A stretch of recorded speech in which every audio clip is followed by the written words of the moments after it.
Introduction of main parts. Suspended platform. Bottom plate 3 pieces. High balustrade 3 pieces. Low balustrade 3 pieces. Hoist mounting frame 2 pieces. Hoist 2 sides. Safety lock 2 sides. Electric control box 1 side.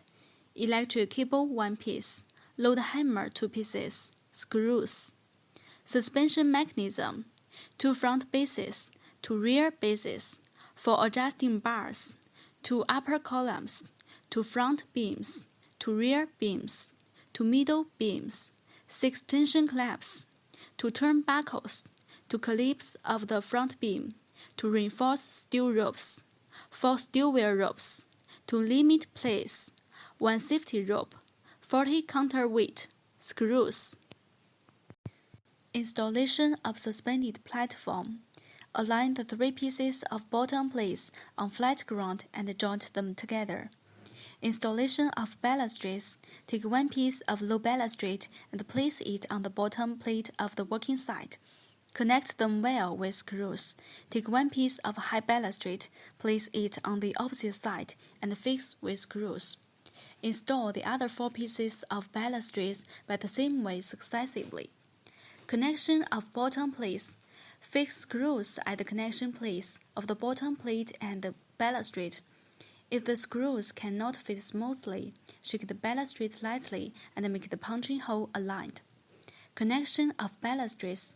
Connect each 2 adjacent balustrades by screws. Installation of hoist mounting frame. Raise the platform, fix the hoist mounting frame by screws. Install another hoist mounting frame in the same way. Installation of safety lock. Assemble the safety lock on the L-shaped bracket, which is on the top of the hoist mounting frame.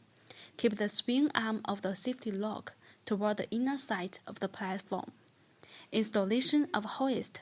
Take the hoist onto the platform. Insert the hook in the mounting frame into the punching hole at the bottom of the hoist. Insert the axis pin and lock with pin lock. Installation of limit switch. Tear down the 2 nuts on the safety lock. Assemble the limit switch to the safety lock and fix tight the nuts. Installation of electric control box. Assemble the electric control box on the middle high balustrade with the door open to the inner side of the platform. Insert the hoist motor plug and the control switch plug into the corresponding sockets at the bottom. Check that if all parts have been installed right and connect well. Make sure each connection has chosen the right screws. Then fasten tight all the screws. Connect with power supply. The power supply must have null line, otherwise the breaker easily fail. Installation of suspension mechanism. Take all the spare parts to the roof of the building. Installation of the front base. Insert the adjusting bar into the front base and adjust the height according to the parapet. Fix with screws.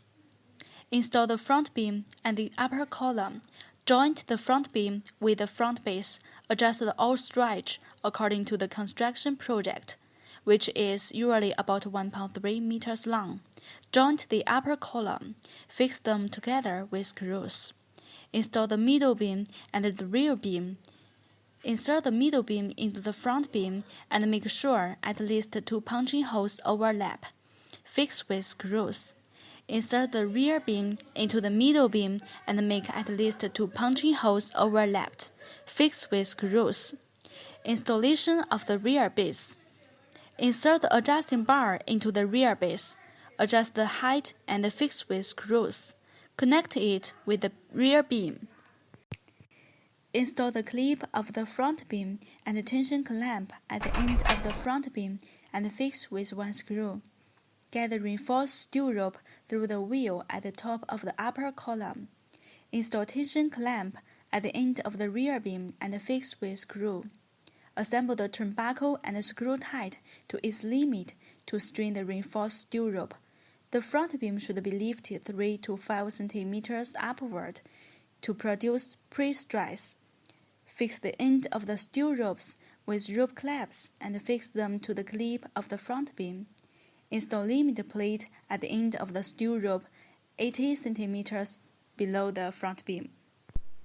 Check if each part has been installed right, especially the screws and steel rope clips.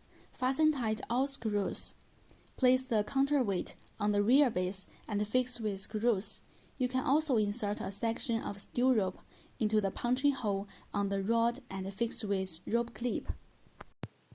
Rope reeving of the hoist. Plug in the cable to the socket of the electric control box. Open the door of the control box and switch on.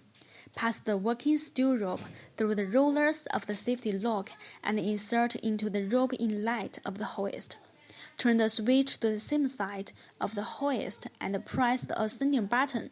The steel rope will be wound in automatically. During this process, you should watch carefully if there is anything abnormal. If so, stop immediately. When the working steel rope reaves the hoist, safety lock will open automatically. Insert the safety steel rope into the upper inlet of the safety lock. Raise the platform to 1 meter high above the ground. Assemble the load hammer at the end of the steel rope 15 centimeters above the ground and fix it with rope clip. Testing. Operating personnel should wear a safety helmet and fasten safety belt. Check the safety lock. Turn the universal switch to the middle and raise the platform to 2 meters high above the ground. Turn the switch to one side and make the platform tilt. When the platform tilts 3 to 8 degrees, safety lock will actuate and lock the steel rope. When the platform is back to horizontal level, the safety lock unlock. Safety lock on both sides needs to be checked. Let the platform move upwards and downwards for 3 to 5 times, each time 3 to 5 meters. During this process, the platform should run steady and smoothly. The hoist has no abnormal noise. Electromagnetic brake is sensitive. There is no loose connection between each part. Once the emergency button is pressed, the platform can stop immediately. When the limit switch is actuated, the platform can stop running. Ascend the platform 3 to 5 meters high above the ground. Lift up the manual descending handle in the hoist. Platform can slide downward smoothly. Sliding speed should not be 1.5 times higher than descending speed.